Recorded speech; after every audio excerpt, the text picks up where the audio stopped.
இயேசுவுக்குள் அன்பானவர்களே, உங்கள் அனைவரையும் இன்றைய நாளில் சந்திப்பதில் கிறிஸ்துவுக்குள் மகிழ்ச்சி அடைகிறேன். இன்றைய நாளுக்கான இறைவார்த்தை ஏசாயா 60:18. உன் நாட்டில் வன்முறை பற்றியும் உன் எல்லை பகுதிகளுக்குள் பாழாக்கலும் அழித்தலும் பற்றியும் இனி எந்த பேச்சும் இயலாது. உன் மதில்களை விடுதலை என்றும் உன் வாயில்களை புகழ்ச்சி என்றும் அழைப்பார்.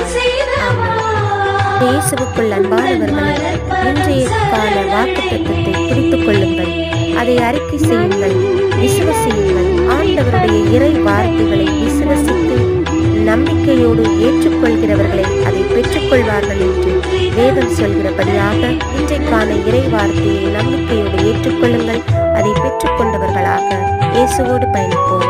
ஆமென். Praise the Lord.